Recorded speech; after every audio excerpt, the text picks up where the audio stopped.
sampai pada muka surat yang ke-33. Kita masuk kepada bab yang membicarakan tentang ayat-ayat yang pertama ataupun ayat-ayat yang awal daripada surah Al-Baqarah. Kita membaca tentang zalikal kitab. Allah Subhanahu wa taala berfirman, kutiba alaikum idza hadara ahadakumul maut. Diwajibkan ke atas kamu apabila seorang di antara kamu tiba tanda-tanda untuk mati. Ataupun Allah menggunakan perkataan kutiba juga ya kepada hukum ataupun pada satu ketetapan kewajiban. Ya, digunakan perkataan kutiba. Wa katabna alaihim fiha anna an-nafsa bin-nafsi. Dan kami telah mewajibkan terhadap mereka di dalam kitab Taurat bahawa jiwa balas dengan jiwa.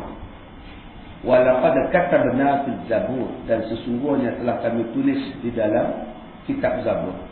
Sehinggalah beberapa ayat lagi yang disebutkan di situ tentang penggunaan kitab dan penggunaan kata benar ataupun penggunaan kutiba yang membawa maksud yang hampir sama, iaitu katabah.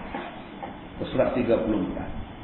Kata-kata Alkitab pada dasarnya berasal daripada kata katabah. Artinya menggabungkan sesuatu dengan sesuatu yang lain. Dalam peperangan ada yang dinamakan dengan Al-Katibah, Battalion.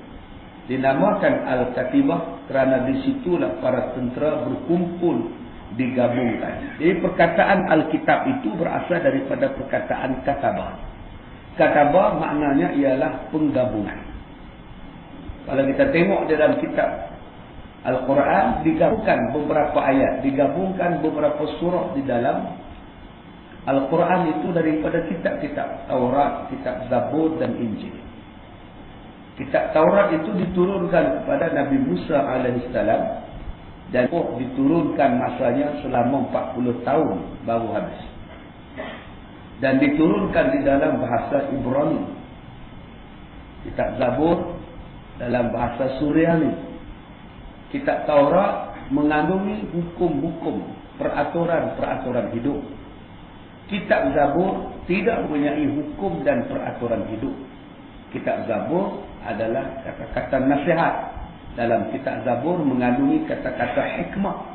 Kerana peraturan dan hukum syariat diteruskan daripada zaman Nabi Allah Musa pada zaman Nabi Allah Daud. Injil mempunyai peraturan-peraturan dan Injil mempunyai hukum. Dan dalam kitab Injil mengandungi kata-kata yang sangat jelas tentang kerasulan Nabi Muhammad sallallahu alaihi wasallam. Disebutkan sebagai nabi akhir zaman secara terang dalam kitab Taurat, dalam kitab Injil. Dan apabila kitab Injil itu dipindah, diungkai oleh pendeta-pendeta mereka, hanya satu saja kitab Injil yang menyebutkan Nabi Muhammad adalah nabi yang di akhir zaman, iaitu kitab Barnabas. Ini saja 90% yang mengekalkan Injil yang asal. Lain daripada kitab Barnabas, semuanya dah diungkai mengikut kesesuaian dan nafsu pendeta-pendeta mereka. Sebab itulah kitab Injil Barnabas ini adalah kitab yang paling tidak dibaca oleh orang-orang Kristian.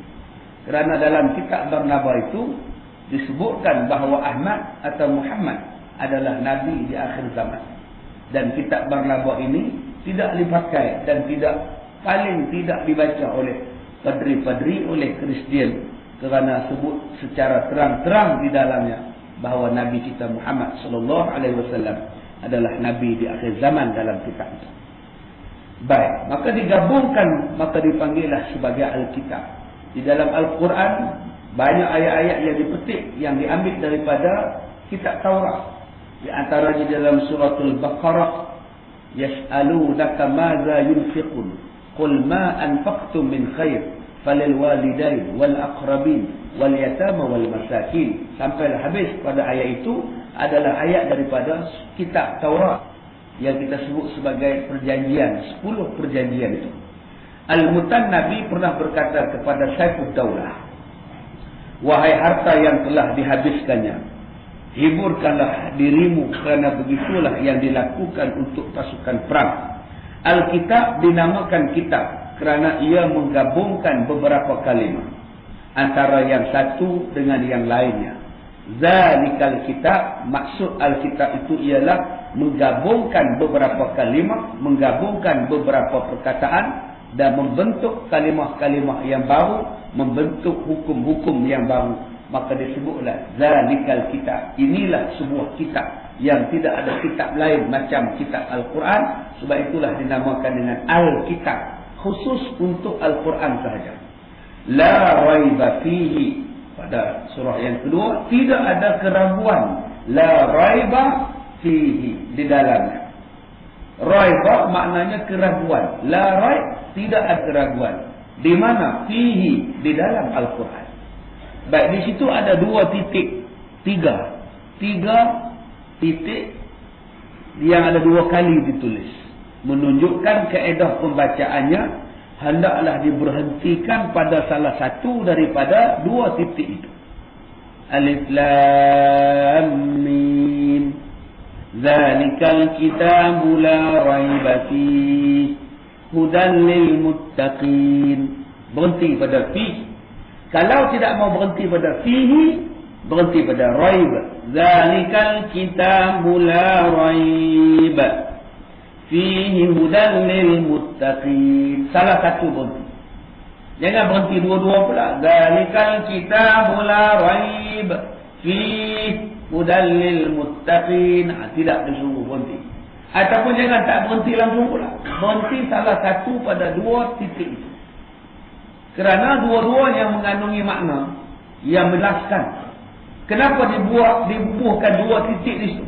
Kerana nak menjaga makna dan menekankan makna. Zalikal kitab la raib. Inilah sebuah kitab yang tidak ada keraguan. Fihi hudan lil muttaqin. Di dalamnya petunjuk kepada orang yang bertakwa. Itu maksud pertama. Zalikal kitab la raib fihi. Berhenti di situ. Inilah sebuah kitab yang tidak ada keraguan di dalamnya. Hudan lil muttaqin, petunjuk bagi orang bertakwa. Dua perkataan ini membawa maksud dua makna. Dalam satu perkataan ini ada dua makna. Dan terjadinya dua makna itu hanya kerana berhenti saja berbeza. Inilah sebuah kitab yang tidak ada keraguan. Di dalamnya petunjuk bagi orang bertakwa. Penting titik itu. Inilah sebuah kitab yang tidak ada keraguan di dalamnya. Full stop. Titik. Di dalamnya petunjuk pada orang takwa. Satu lagi makna, inilah sebuah kitab yang tidak ada keraguan di dalamnya. Petunjuk bagi orang bertakwa. Ini dia tuan-tuan Al-Quran. Cara pembacaan itu menggambarkan maksud. Cara berhenti juga menandakan maksud yang berbeza. Sebab itu Sayyidina Ali karamallahu wajhah berkata, andai kamu tak erti mana nak waqaf, andai kamu tak erti mana nak iktidak dalam Quran, mana nak berhenti dan mana nak mulakan baca Quran, jangan duk baca lah. Baca lagi salah. Diambilnya rumah orang lain, pergi campur dengan rumah orang lain. Diambilnya huruf rumah lain, pergi campur dengan huruf rumah orang lain. Akhirnya mengubah makna, mengubah perkataan, berdosa tu. Rubbama ayyuqra'ul Quran wa yal Qur'an yal'an. Berapa banyak orang yang baca Quran tapi Quran laknat dia balik. Salah satu sebab Quran melaknat pembaca Quran kerana dia baca waqaf tak betul, berhenti tak betul, ibtidak tak betul, memulakan bacaan tak betul. Dia ambil hujung rumah orang, huruf hujung dicampur dengan awal huruf rumah orang lain. Akhirnya mengubah satu-satu makna yang sangat besar kesannya akibat pembacaan yang salah itu. Baik, kata-kata tidak ada keraguan, la raiba fi, mengandungi tiga makna. Salah satu daripada tiga makna. Makna yang pertama, tidak ada keraguan. Apa makna tidak ada keraguan? Dalam Quran tidak ada benda yang salah. Tidak ada benda yang boleh dipertikaikan. Yang kedua, la raib, maknanya tidak ada tuduhan. Apa yang Allah cakap semuanya bukti yang nyata. bukan omong-omongan. Yang ketiga, berarti tidak ada keperluan. Tidak ada keperluan kitab lain macam seperti mana kitab Al-Quran. Daripada tiga makna itu, manakah maksud yang terbaik? Maksud yang tepat adalah makna yang pertama, iaitu tidak ada keperluan. Kerana tidak ada orang yang meragukan kebenaran kitab ini kecuali orang yang zalim dan durjana. Tuan-tuan rahmati Allah, sebab itu kita tengok padri Kristian, padri England, William Robinson, yang terang-terang menyebut nak menyelesaikan masalah jenayah di Britain, di England, hendaklah dilaksanakan beberapa artikel daripada hukum syariah. Kristian, padri Kristian, ketua padri Kristian mengesyorkan supaya digunakan Al-Quran untuk menyelesaikan masalah. Dan bila dia menyebut itu, ramailah orang-orang putih, orang fanatik kepada Kristian yang marah dia dan mencadangkan dia supaya dipecat daripada jawatan padri dia. Dia bukan orang Islam, tapi dia mengkaji Islam. Dia bukan orang yang beragama Islam, tapi dia baca Quran. Bila dia sendiri baca Quran, dia mendapat jawapan bahawa tidak ada jalan lain yang boleh menyelesaikan masalah jenayah, yang boleh menyelesaikan beberapa masalah yang tak boleh diselesaikan, hendak merujuk dan digunakan beberapa hukum daripada hukum syariah.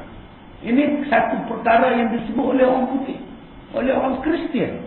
Kalau padri Kristian sendiri pun percaya kepada hukum Al-Quran, kenapa ada orang Islam yang mengaku Islam, orang Melayu yang mengaku Islam, yang tidak percaya kepada Quran, yang meragui kebenaran Al-Quranul Karim? Ya, manusia hari ini lebih mempercayai CCTV daripada Al-Quran. Seolah-olah CCTV boleh memberi jawapan kepada Al-Quran, kepada masalah masyarakat. Seolah-olah CCTV ni boleh menyelesaikan masalah jenayah. Sedangkan dia bukan boleh menyelesaikan masalah jenayah, dia cuma boleh merakamkan jenayah. Itu pun belum tentu dapat ditangkap penjenayah, walaupun gambarnya terpapar di kaca CCTV. Penjenayah dapat melarikan diri, nak tangkap satu hal, bila dah tangkap nak cam muka satu hal, kena pergi hantar ke Amerika, upgradekan dia punya mutu gambar, mutu suara, mutu visualnya. Sedangkan kalau menggunakan pendekatan Al-Quran, tidak perlu CCTV apa. Orang sendiri sudah timbul perasaan takut untuk membuat satu-satu jenayah, sama ada terancam ataupun tidak dirancang. Baik. Dan orang yang mempertikaikan kitab ini hanyalah orang yang zalim dan orang yang durjana. Makan daripada rezeki Allah, hidup dengan kurnia Allah, duduk di atas muka bumi ini dengan ihsan daripada Allah. Tetapi bila Allah bagi hukum, Allah bagi kitab, ditolaknya. Diambil nikmat Allah, diambil segala yang Allah bagi, diambil segala nikmat yang Allah Ta'ala anugerahkan. Tetapi bila Allah suruh ambil Quran, manusia tolak. Bukankah itu namanya zalim? Yang bersesuaian pada nafsu diambil, yang bersesuaian pada diri, maka dipulur habis-habisan. Tetapi bila tengok satu benda yang tak sesuai kononnya pada dirinya, maka ditolak. Sedangkan dia datang daripada Allah yang satu. Nikmat udara daripada Allah, nikmat air daripada Allah, nikmat hidup daripada Allah, nikmat Al-Quran pun daripada Allah. Nikmat yang itu diambil, nikmat Al-Quran tidak diambil. Maka orang ini disebut sebagai orang zalim dan orang durjana. Maksudnya seperti mana firman Allah di dalam surah Fussilat ayat 42. La ya'tihil batil min baini yadayhi wala min khalfi tanzilun min hakimin hamidah. Yang tidak tiba kepadanya di dalam Al-Quran itu sesuatu kebatilan. Tidak ada di dalam Al-Quran itu al-batil, benda yang tak betul. Sama ada min baini yadayhi wala min khalfihi, datang daripada arah depan maupun datang daripada arah belakang. Sama ada dalam Quran itu satu hukum yang datang dulu-dulu ataupun hukum yang akan datang. Tidak ada satu benda pun yang batil. Kalau Allah kata dalam Quran, Firaun itu tidak akan reput mayatnya, maka tidak akan reputlah mayat Firaun. Walaupun Firaun sudah mati ribuan tahun. Kerana Allah menjelaskan, Firaun tidak akan reput mayatnya. Tak akan reput. Itu benda yang sudah berlaku. Disebut sebagai baina yadais, benda yang dah lepas. Allah kata Firaun tak reput. Carilah apa benda yang sebab apa Firaun tidak reput. Tidak akan dapat jawapan. Saintis kata kerana faktor udara. Udara yang kering lembap menjadikan mayat tak reput. Berapa mayat? Banyak mayat orang yang di Mesir yang duduk ditanam di sebelah piramid. Tetap reput mayat. Mayat orang Bani Israel yang bekerja membina piramid. Mati jumpa tulang belulang hancur semua. Kenapa yang Firaun mati di tempat yang sama? Udara yang sama. Struktur tanah yang sama. Kenapa Firaun tak reput? Kenapa pekerja binaan piramid itu reput? Sebab Allah kata tidak reput. Tidak reputlah. Seperti yang Allah Ta'ala sebut dalam surah Al-A'raf juzuk 8. Thumma ba'athna min ba'dihim Musa ila fir'auna wa mala'ihi fazalamu biha. Fanzur kaifa kana aqibatul mukadzibin. Fanzur kaifa kana aqibatul mufsidin. Dua ayat tentang ini. Kemudian kami utuskan Musa kepada Fir'aun dan kepada pemuka-pemuka Fir'aun, tetapi mereka menzalimi Musa. Kamu tengoklah bagaimana akibat orang yang membuat kejahatan. Kamu tengoklah akibat orang yang membuat kerosakan. Allah gambarkan Firaun itu sebagai pembuat kerosakan. Dan Allah kata, fanzur, tolong tengok. Tolong tengok. Bila sebut tolong tengok, maknanya benda tu mesti ada. Nak tengok apa kalau benda tu tak ada? Cuba tengok, mesti ada benda itu. Baru kita boleh tengok. Dan Allah kata, cuba tengok. Maknanya Firaun itu mesti ada. Kerana Al-Quran ini kekal sampai hari kiamat. Allah sebut dalam Quran, tengok Firaun. Maka Firaun juga akan kekal sampai hari kiamat. Mayatnya. Kerana Al-Quran kekal, sesuatu yang dalam Quran juga pasti kekal. Maka dengan sebab itulah mayat Firaun kekal.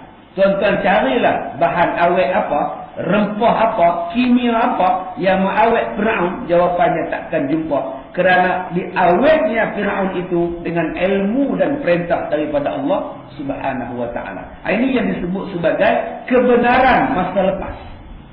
Dan yang keduanya, min khalfihi, kebenaran yang akan datang. Allah Ta'ala sebut tentang teori sains di dalam Al-Quran. Bila manusia mengkaji sains, setiap hari dia akan dapat satu benda baru, benda baru, benda baru. Dan Al-Quran itu ialah benda baru, benda yang akan dikaji. Bila manusia menjadi manusia yang mengkaji, maka dia akan mendapati tentang kebenaran Al-Quran. Tanzilun, dan dia turun min hakimin hamid, daripada Allah yang maha bijak lagi maha terpuji. Sesiapa yang mengamalkan isi kandungannya, maka dia akan mendapat pahala. Yang kedua, sesiapa yang berhukum kepadanya, selama-lamanya dia akan berlaku adil. Dan yang ketiga, sesiapa yang mengamalkannya, maka dia berada pada sirat al-mustaqim. Saya dah sebut pada tuan-tuan tentang kenapa selepas Al-Fatihah diletakkan pula suratul Baqarah. Tuan-tuan ingat saja-saja ke Nabi susun? Saja-saja ke Allah wahyukan pada Nabi supaya susun ayat-ayat surah-surah? Ikut dan saja. Bukan makna selepas Al-Fatihah turun surah Al-Baqarah, tidak. Tidak diturunkan berturut-turut begitu. Tetapi penurunan diturunkan berbeza-beza. Tetapi disusun ayat, disusun surah mengikut peraturan. Peraturan apa? Peraturan kaitan. Kaitan surah Al-Fatihah dengan kaitan surah Al-Baqarah. Apa kaitannya? Bismillahirrahmanirrahim. Alhamdulillahirabbil alamin. Ar-Rahmanirrahim. Malik yaumiddin. Iyyaka na'budu wa iyyaka nasta'in. Ihdinas siratal mustaqim. Turutannya di situ, peraturannya di situ. Wahai Tuhan, tunjukkanlah kami jalan yang lurus. Ihdinas siratal mustaqim. Wahai Tuhan, tunjukkanlah kami jalan yang lurus. Kita doa pada Allah. Ya Allah, tunjukkan kami jalan yang benar, jalan yang lurus. Maka Allah memberi jawapan di dalam suratul Baqarah. Sebab itu disusunkan berkembar-kembar sebelah menyebelah.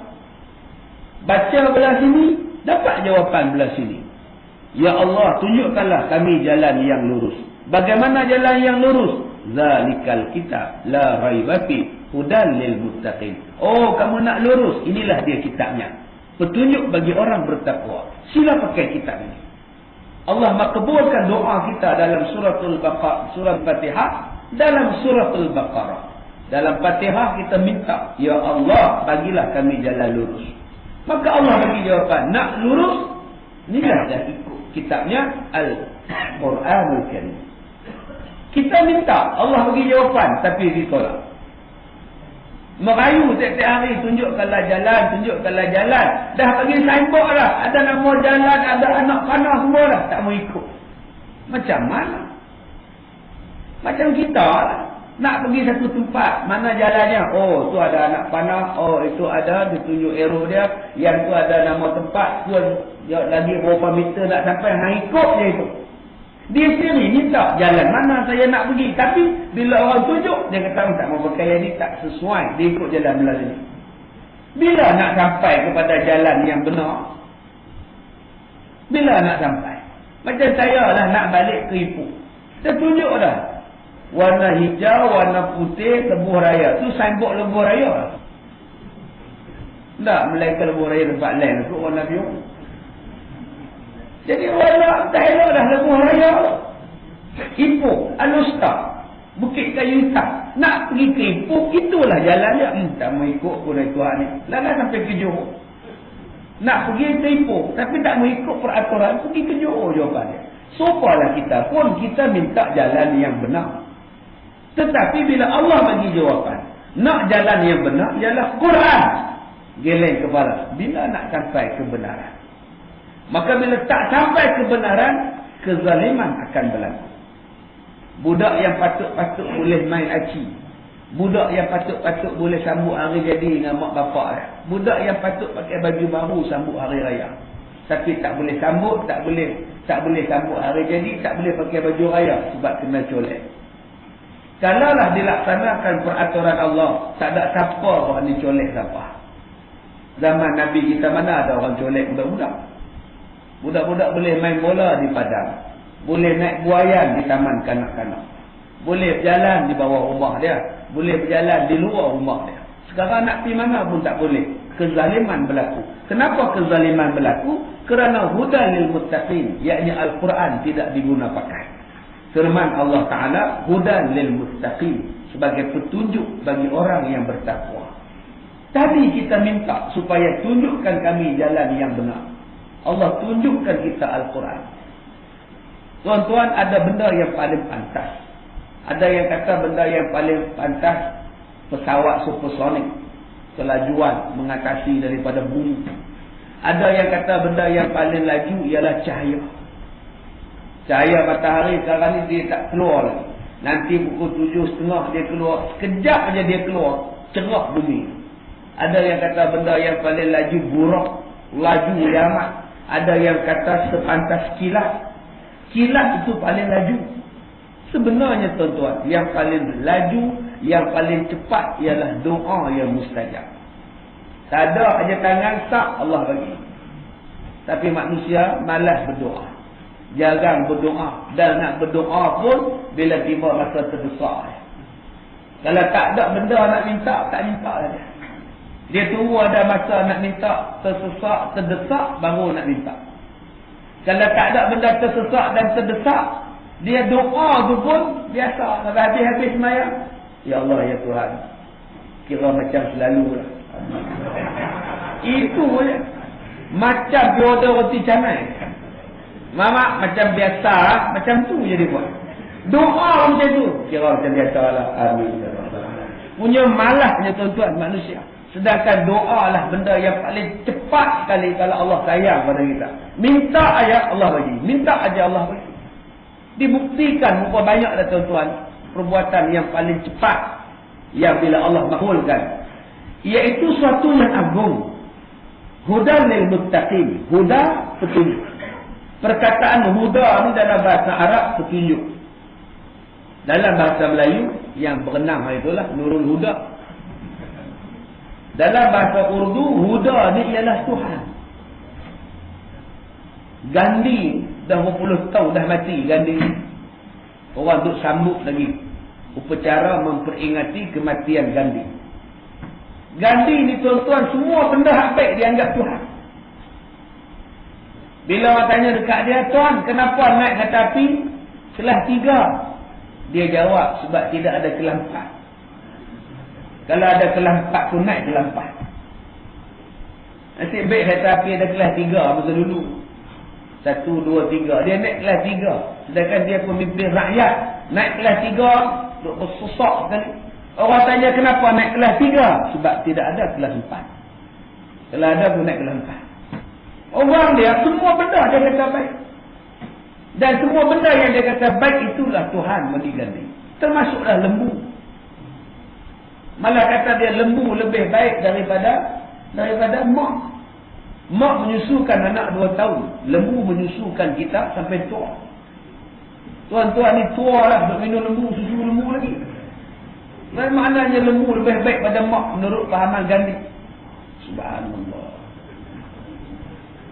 Tuan-tuan pernah fikir tak tuan-tuan yang kita nak minum susu tepung tu dibuat daripada susu? Berapa juta manusia yang minum susu tepung? Anak-anak kita yang minum susu tepung ni berapa bilion dalam dunia? Bukan kata orang Melayu je, semua bangsa minum. Berapa bilion manusia yang minum susu tepung ataupun susu lembu? Kalau kita fikirlah tuan-tuan, lembu berapa juta, orang berapa bilion nak minum. Maknanya lembu itu hidup dia hanya untuk mengeluarkan susu saja. Nak menampung permintaan manusia yang banyak. Tuan-tuan boleh bayang tak lembu tu kerja dia apa? Kerjanya hanya untuk diperah susu, diperah susu, diperah susu. Tuan-tuan pergilah ke ladang-ladang ternakan tenusu di New Zealand, di Australia. Lembu ni hanya menjadi alat untuk perah susu. Duduk dalam satu bilik kecil, kerjanya perah susu ya. Kalau tuan-tuan lah duduk dalam bilik kecil daripada awal sampai mati, agak-agak jadi apa? Gila tuan-tuan. Lembu ni pun sakit mental tuan-tuan. Walaupun kita dah kata dah lembu tu bodoh, dalam bak mereka duduk kurung dia menambahkan lagi kebodohan dia. Dia pun tension. Itu kerja dia, tak ada buat apa. Dia pun nak jalan juga, pergi Giant, pergi Tesco. Tapi dah diperam dalam situ, apa jadi tuan-tuan? Mental tak betul. Bila mental tak betul, dia mempengaruhi susu dia. Anak kita minum pun macam tu lah tuan-tuan. Sebab tu kita kena fikirlah tuan-tuan. Perbezaan benda yang dikurung, perbezaan benda yang menjadi alat kelang. Ayam yang diternak hanya untuk dibesarkan, untuk digemukkan dan cepat dijual. Apa kesannya pada orang yang makan? Apa kesan dia? Mesti ada kesan. Tuan-tuan tengok babi sudah. Babi satu binatang yang Allah Ta'ala haramkan. Kenapa Allah Ta'ala haramkan? Bukan setakat sifat kotor dia itu. Babi itu diharamkan kerana sifat kotor dia semata-mata. Babi itu diharamkan makan kerana perangai babi. Babi ialah sejenis binatang yang dia takkan jaga pasangan dia. Lepas-lepas dia roman dengan pasangan dia, mampu pula nak jadi apa. Lepas anak dia lahir, lantaklah anak dia nak jadi apa. Mak pak tak peduli dah. Dia bukan macam ayam. Ayam kalau menetas telur ayam, mak ayam tu akan jaga. Yang tak jaga, bapa ayam. Dia pergi cari hak lain pula. Tapi mak ayam dia kembang badan dia. Dia kembang bulu dia. Siapa yang kacau dia, dia hambat. Sifat ayam tu ada. Dia memelihara anak dia. Sifat binatang lain pun ada pelihara anak dia. Walaupun harimau. Tetapi sifat babi tidak ada. Anak sendiri ditorongnya tuan-tuan. Ini bahasa kacak saya pakai. Isteri dia tak nak kenal siapa. Kerja dia ialah untuk membuntingkan perempuan saya. Membuntingkan babi betina saya. Itulah sebab siapa-siapa yang makan babi, dia akan mewarisi perangai babi. Mak pak dia tak peduli, anak-anak dia tak kisah, pasangan dia pun tak kisah. Kerana apa yang kita makan mempengaruhi jiwa dan perasaan kita, nafsu dan naluri kita. Bila manusia makan babi banyak-banyak, jadi macam itu pula. Hidup tak peduli lah. Bercampur tak kisah. Pakaian pun tak tahu. Baik. Jadi Al-Quran ini huda. Huda ni Gandhi disebut dari tadi, ketika dia ditikam, ketika dia ditembak. Bila dia puasa, dia mogok lapar, elok dia istiharkan, dia tarik balik mogok lapar, orang tembak dia. Terlampau Hindu yang tembak dia. Berhari-hari dia sakit. Dan sebelum dia mati, dia sebut perkataan Huda. Huda, Huda, Huda. Tuhan, Tuhan, Tuhan. Orang tanya pada dia, kenapa tak sebut yang baik-baik? Lembu. Tadi tuan dulu tuan kata lembu baik. Sebutlah lembu, lembu, lembu. Kenapa tak sebut lembu? Kenapa sebut Huda? Gandhi sebut, kerana lembu tidak boleh bagi nyawa, tapi Tuhan saja yang boleh sambung nyawa. Sebab itu dia sebut Huda, Huda, Huda. Alalah dia pun mati juga. Masa itu dia tak fikir dah lembu itu Tuhan. Walaupun pada awalnya dia mengatakan bahawa semua benda baik adalah Tuhan. Tetapi bila sampai dia nak mati, dia sebut nama Tuhan juga. Sebab dia kata yang lain tidak boleh bagi nyawa. Yang boleh sambung dan bagi nyawa hanyalah Allah Subhanahu wa taala. Baik, iaitu sesuatu yang agung. Al-Quran sesuatu yang agung dan yang mesti diikuti hanyalah Al-Quran. Dan hidayah itu terbahagi kepada dua. Bila kita meletakkan sesuatu perlembagaan yang lain lebih tinggi daripada Al-Quran, kita mengagungkan manusia lebih daripada Allah. Allah yang turunkan Quran. Kita letak ke tepi Al-Quran, kita pakai yang orang putih buat. Maknanya orang putih lebih tinggi, mulia daripada Allah. Apa jenis makhluk kita? Apa jenis tu? Yang Allah bagi ni paling hebat. Ditolak ke tepi, alasan tak sesuai. Masyarakat berbilang bangsa. Diambil yang lok-rik buat. Maknanya lok-rik dengan Allah besar, lok-rik lagi lah. Tidakkah jadi syirik kita? Tidakkah tergelincir akidah kita? Menolak yang Tuhan dan mengambil yang makhluk. Bila sampai di hari kiamat, minta pada Allah. Sedangkan di dunia, tolak Allah. Siapa nak tolong? Tahkah di hari kiamat Allah kata pilah minta dekat lok-rik. Dah kamu dulu pakai lok-rik, mintalah pada lok-rik.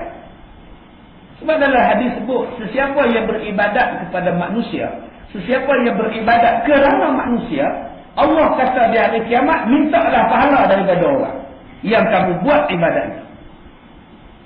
Kenapa datang sembahyang subuh? Takut Ustaz kalau tak datang penuri pendaga saya, dia orang tak datang. Jadi saya tunjuk muka juga. Maknanya kamu datang semayang kerana nak tunjuk muka dekat jatan kuasa. Supaya bila ada penuri pendara, jatan kuasa tolong. Jatan kuasa datang. Jatan kuasa akan kata, ni jemaah kita datang. Maknanya pergi tunjuk muka tu kerana nak tunjuk muka dekat pengurusi. Tu yang bagi salam belah kanan, tak bagi salam belah kiri. Sebab bila dia bagi salam belah kanan, dia jumpa pengurusi. Assalamualaikum warahmatullahi. Nak tunjuk muka, terus kat tangan tu. Kalau dia bagi salam belah kanan, salam belah kiri, pengurusi tak ada. Tak ada pula orang. Orang datang, dia tak datang. Dia datang, kita tak datang. Ini datang kerana pengurusi, bukan kerana Allah. Besok di hari kiamat, minta pahala kat pengurusi. Jaga-jaga tuan-tuan. Sebab kita datang bukan kerana Allah, datang kerana orang. Pastikan buat satu kerja hanya kerana Allah. Kalau tidak, Allah kata ambil pahala daripada orang. Jangan ambil pahala daripada aku. Baik. Yang pertama, hidayah ada dua. Yang pertama disebut sebagai hidayatul dilalah. Petunjuk yang memberi bimbingan kepada orang lain. Petunjuk ada dua. Hidayah ada dua. Dengan dia dapat petunjuk, dia bagi hidayah, dia bagi petunjuk pada orang lain. Dia bimbing orang lain. Ini dipanggil ad-dilalah. Bukan ad-dalalah. Dalalah sesat. Ini disebut ad-dilal. Dengan sebab dia itu, dia bagi cahaya pada orang. Siapa? Ini bagi Rasulullah sallallahu alaihi wasallam. Yang kedua, bagi siapa? Bagi segala juru dakwah. Dia dapat hidayah dan dia ajak orang lain supaya dapat hidayah sama. Sehingga Allah Ta'ala mewarisi bumi ini dan semua isinya. Ini dipanggil sebagai hidayah ad-dilalah. Mereka dapat dan mereka ajak orang lain. Yang kedua dipanggil sebagai hidayah taufik. Petunjuk yang disertai pertolongan daripada Allah untuk memperolehinya. Hidayah ini hanyalah hak mutlak. Yang tertinggi punya hidayah, hidayah taufik. Hidayah taufik orang lain tak boleh bagi, melainkan Allah saja yang boleh bagi. Berdasarkan firman Allah surah Al-Qasas ayat 56, innaka la tahdi man ahbabta walakinnallaha yahdi man yasha wa huwa a'lamu bil muhtadin. Sesungguhnya kamu tidak akan dapat memberi petunjuk kepada orang yang kamu kasihi, tetapi Allah lah yang memberi petunjuk kepada orang yang dikehendakinya, dan Allah lebih mengetahui orang yang menerima petunjuk. Nabi Muhammad tidak boleh bagi petunjuk pada Abu Talib, sedangkan Abu Talib bapa saudara dia dan dia tinggal di rumah bapa saudara dia. Sehinggalah bapa saudara dia sakit nak mati pun Nabi masih lagi suruh sebut Allah, Allahu Rabbi. Suruh sebut, tak mau sebut. Pasal apa? Innaka la tahdi man ahbabta. Nabi Nuh dengan dua orang saudara dia, dua orang yang paling rapat dengan dia, isteri dan anak dia pun Nabi Nuh tak boleh bagi hidayah. Nak kata apa tuan-tuan? Isteri Nabi Lut pun Nabi Lut tak boleh buat. Apatah lagi tak biasa. Apatah lagi dakwah biasa. Biasa. Nabi pun tak boleh bagi hidayah. Kita nak compare Nabi dengan penceramah pasal apa? Dia tu berceramah aja, anak hawa biru. Nak kata apa? Dia tu isteri dia tu pun teruk, dia mengajar orang. Selalu kita menilai orang, kita tak menilai apa yang dia cakap.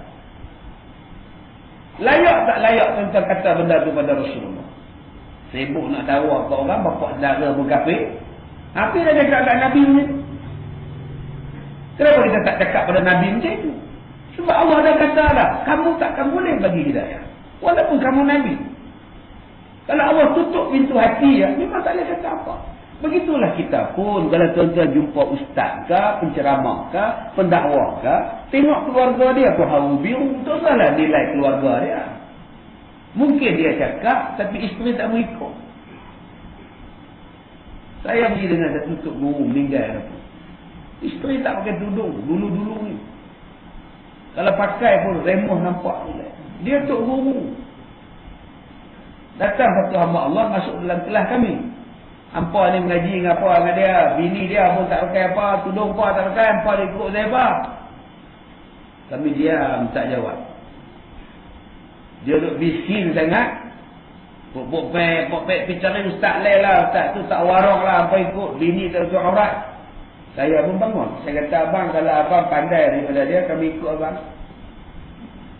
Kalau abang mengajak kami terror daripada dia lagi, kami ikut abang. Terus dia belah. 2-3 hari lepas tu, ustaz ni main mengajak. Bila dia tahu orang tua ni masuk dalam kelas kami, duk komplain. Dia kata pada kami, pelajar-pelajar ni, hampa tahu kan aku ni? Dia bahasa aku dengan kami. Hampa tahu kan aku ni? Aku ni lebih kurang Nabi Nuh. Cakap bini tak mau ikut. Nabi Nuh tu cakap dah bini dia. Bini tak mau ikut pun nak kata apa? Suruhlah aku pun. Cakap, suruh. Isteri tak mau ikut. Nak kata apa? Apa kan tahu masalah aku di rumah kan? Ini dia tuan-tuan. Kadang-kadang bila kita berceramah garang yamat dengan bini takut. Kebanyakan orang macam tu lah. Hak menyembang darah dia kita kedai kopi tu tuan-tuan. Cuba panggil dia. Sebut nama isteri. Tak angkat apa lah. Marah ke George Bush ni subhanallah.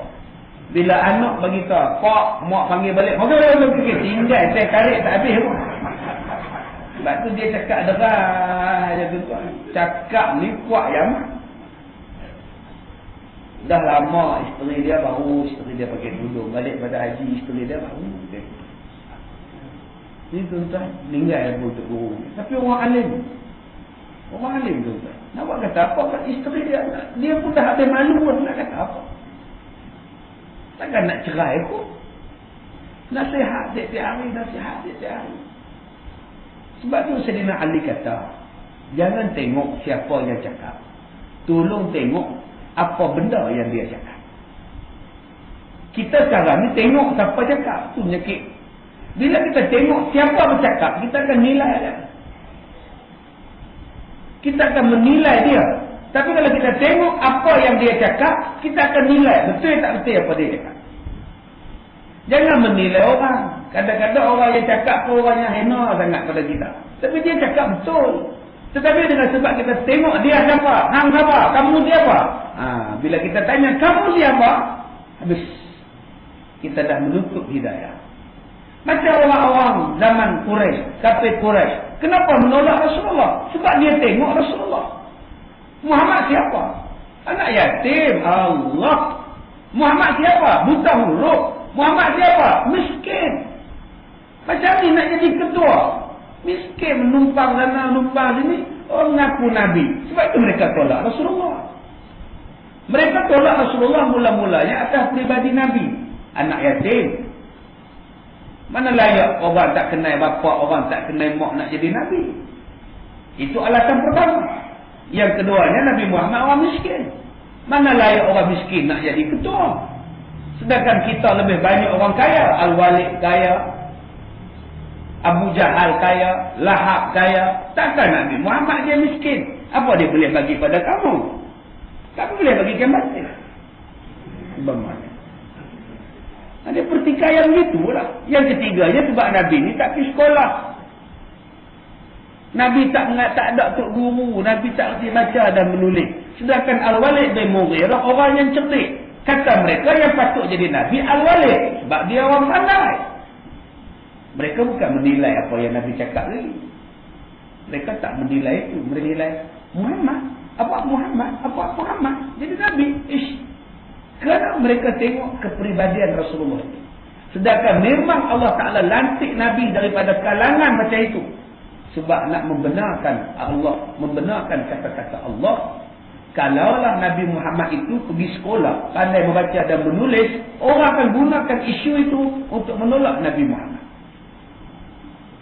Dulu dia cakap tu untuk guru dia, ajar tau. Kalau Nabi Muhammad baca ayat Quran, mereka akan kata yang dia baca tu mesti untuk guru dia suruh baca. Dia pandai, dia pergi lagi. Orang tak kata ya Allah punya, orang akan kata untuk guru Nabi punya. Tapi bila mereka kaji, macam mana Muhammad boleh cakap bahasa yang sedap, Al-Quran bahasa yang sedap, sedangkan dia tak pernah membaca dan menulis, orang akan mengkaji.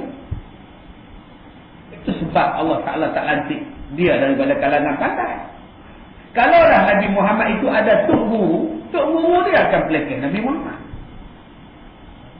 Tok guru pelakir, tuan-tuan ni ustaz, ada lagi tok guru tuan-tuan hidup. Anak murid pun mengajar di sini, tok guru dia pun mengajar di sini. Malam pertama anak murid mengajar. Pompa. 2 malam lepas tu tok guru dia pula main mengajar. Jatan kuasa bagi tahu.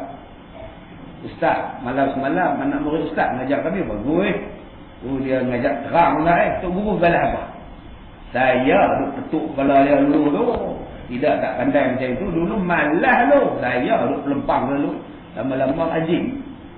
Dia naik nama dia juga. Kalaulah Nabi Muhammad ada tok guru, apa orang kata? Dia akan jumpa tok guru tu. Tok ni tuan guru Nabi Muhammad. Kalau ada jadi Nabi tu, saya ajak dia tu. Maka dia akan dikondem Rasulullah. Dia akan jatuhkan Rasulullah. Sebab itu tuan-tuan Nabi Muhammad tidak ada tok guru. Nabi Muhammad tidak ada cikgu. Dan Nabi Muhammad tidak pergi sekolah. Kerana Allah Ta'ala sendiri yang mengajar Nabi Muhammad dengan perantaraan malaikat Jibril AS. Wa'allamahu syadidul quwa. Yang mengajar Nabi Muhammad syadidul quwa. Seorang malaikat yang sangat kuat. Syadidul quwa. Yang sangat kuat. Boleh bayangkan tuan-tuan. Yang mengajar Rasulullah itu ialah yang sangat kuat. Jibril ketika datang menghadap Rasulullah, dia ada 600 sayap. Ketika dia datang jumpa Rasulullah, ketika Isra, ketika duduk dalam gua Hira itu, Jibril baru buka 2 sayap. 2 sayap yang Jibril buka, gelap seluruh langit dan bumi. Baru 2 sayap, gelap seluruh langit dan bumi. Bayangkan ada lagi 598 sayap. Kalau dia buka semua 600 sayap jadi apa? Nabi Muhammad bila tengok malaikat Jibril, takjub Nabi Muhammad. Subhanallah, ada makhluk macam ini. Punya besar lagu ni, sayap punya besar lagu ni.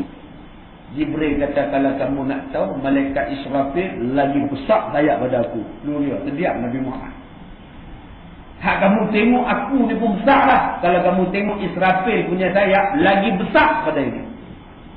Ini dia tuan-tuan. Yang mengajar Nabi Muhammad syadidul quwah.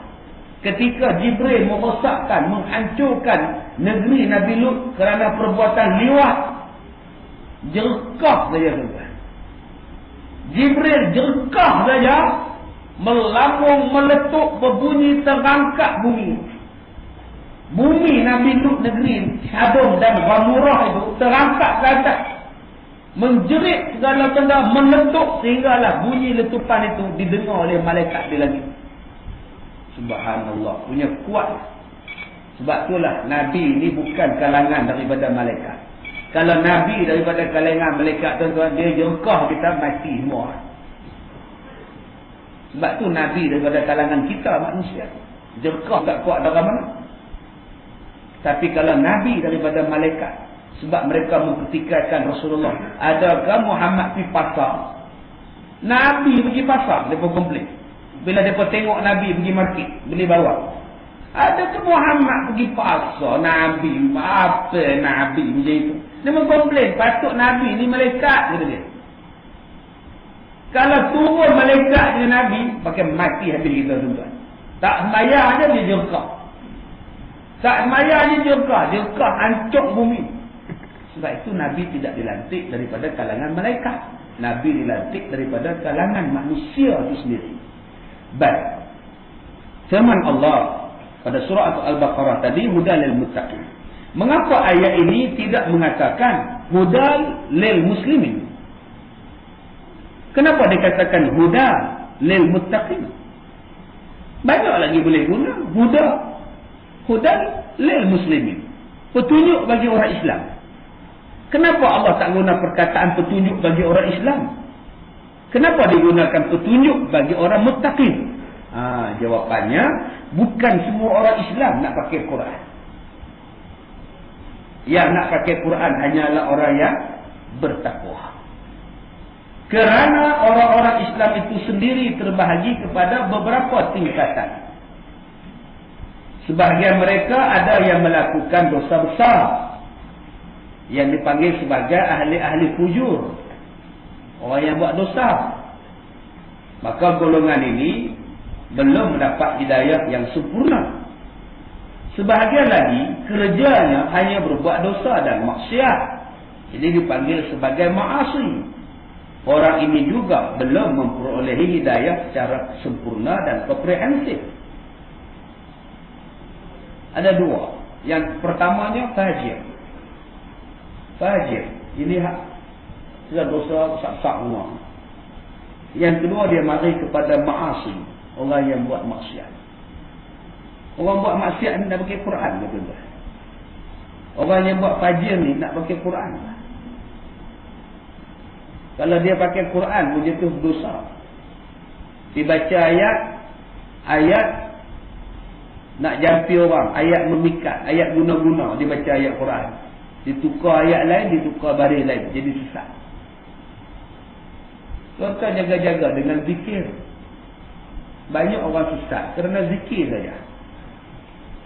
Duduk malam-malam, bangkit pukul 4 pagi, duduk anal haq, anal haq, anal haq, anal haq. Buka dalam kitab. Anallah wa billahi, anallahi wa billahi, anallahi. Memang confirm sesat. Anal haq, anal haq, anal haq. Aku Tuhan, aku Tuhan, aku Tuhan. Ini jadi sesat. Dia perasan dia betul lah. Pukul 4 pagi duduk zikir. Orang lain tidur, dia bangga. Apa dia tidur? Tengok aku ni. Anal haq, anal haq. Kalau otak ada. Anal haq itu maknanya aku adalah al-haq. Al-haq itu nama Allah. Lain kalau dia sebut ana haqqun, saya benar, tak faham. Haqqun benar. Al-haq yang maha benar, Allah saja. Hanya ada perbezaan alif lam saja. Alif lam al-haq. Al-haq nama Allah yang maha benar. Haq benar. Sebab tu Nabi Muhammad tak sebut anal haq. Wa Muhammadun haqqun. Muhammad itu benar. Dia tak sebut wa Muhammadun al-haq, tidak. Al-Haq tu nama Allah. Tuan-tuan dapat zikir, tuan-tuan sebut Anal Haq, Anal Haq, Anal Haq. Aku adalah yang maha benar. Aku adalah yang maha benar. Lah tuan-tuan mengaku tuan-tuan Tuhan. Yang ni saya jumpa satu tarekat. Dia doa main doa. Wabillahi anallahi. Dengan nama Allah, aku adalah Allah. Wabillahi anallahi. Dengan nama Allah, aku adalah Allah. Susah dia. Saya jumpa orang ni tahun 9. Tahun 96 dulu saya jumpa dia. Dia kata, Ustaz, saya bila zikir, Ustaz, dia baru cahaya terang. Pukul 3-4 pagi, cahaya menerangi rumah saya, Ustaz. Naik cahaya.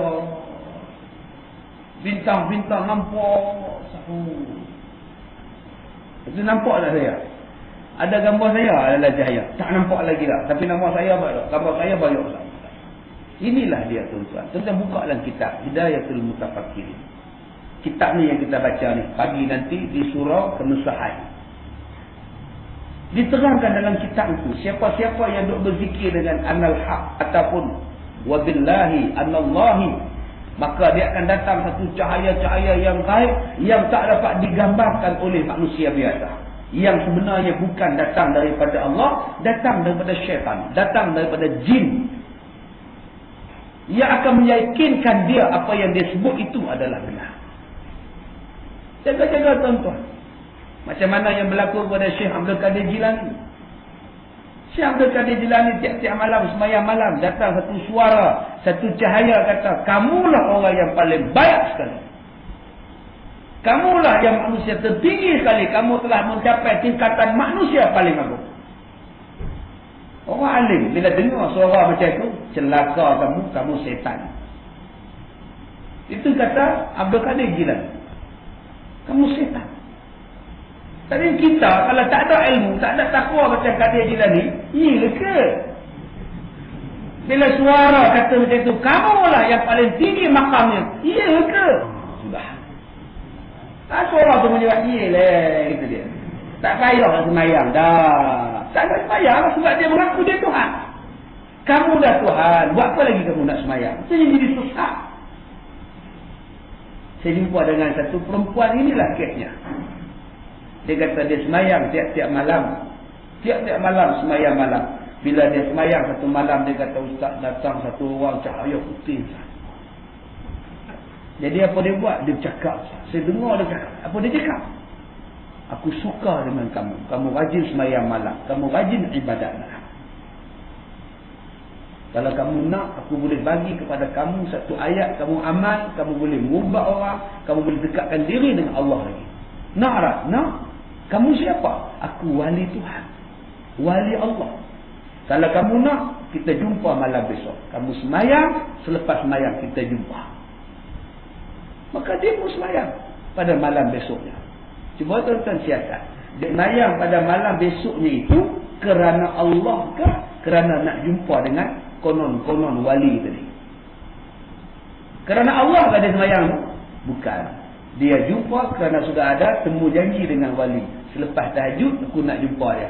Walaupun dia niat sahaja aku sembahyang tahajud kerana Allah, sebenarnya sahaja aku sembahyang tahajud kerana nak jumpa wali lepas sembahyang tahajud. Itulah jadi syirik pada Allah. Saya kata pada dia, kau telah syirik pada Tuhan. Syirik. Dia kata lepas dia amalkan ayat tu, dia boleh kenal. Orang ni kepala babi, orang ni kepala rimau, orang ni kepala ni, dia boleh kenal. Saya kata, kau nampak tak saya kepala apa? Buanglah kau ada sesat. Habis orang lain jadi jahat, kau pandang. Kau seorang saja baik. Pasal apa? Setan akan letak di muka orang ni, kau tengok kepala dia, kepala babi. Setan akan letak kepala orang ni, kau akan tengok kepala dia, kepala keldai. Sedangkan Rasulullah pun tak tengok macam itu. Nabi-Nabi pun tak tengok macam itu. Macam mana dan apa hak dan kelebihan akak untuk tengok benda ni? Buanglah benda tu. Mula-mula kau dah syirik pada Allah. Sebab tak semayang malam tu bukan kerana Allah. Kau semayang kerana nak jumpa dia. Bila niat lain daripada Allah, di situlah dia suruh jadi syirik. Memang iblis setan tak larang kita semayang. Malah iblis dan setan suruh kita semayang. Dan suruh dia semayang itu bukan kerana Allah. Suruh kerana dia. Itulah bijak pandainya iblis dan syaitan menggoda kita.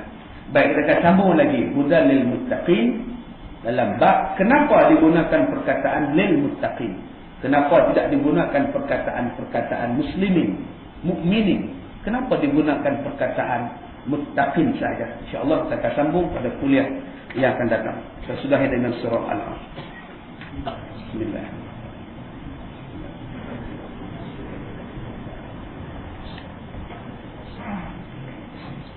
Bismillahirrahmanirrahim. Alhamdulillah rabbil alamin wassalatu wassalamu ala asyrafil anbiya'i wal mursalin wa ala alihi wa sahbihi ajma'in. Allahumma inna naj'aluka fi nuhuri a'da'ina wa na'udzu bika min shururihim. Allahumma batil shamlahum wa farriq jam'ahum wa shattit kalimatahum wa zalzil aqdamahum wa sanid 'alayhim kalba min kilabik ya qahhar al-jabbar muntaqim. Allah ya muzil al-kitab wa ya mujri as-sahab wa ya hazim al-ahzab ihzimhum wansurna 'alayhim walhamdulillahi rabbil alamin.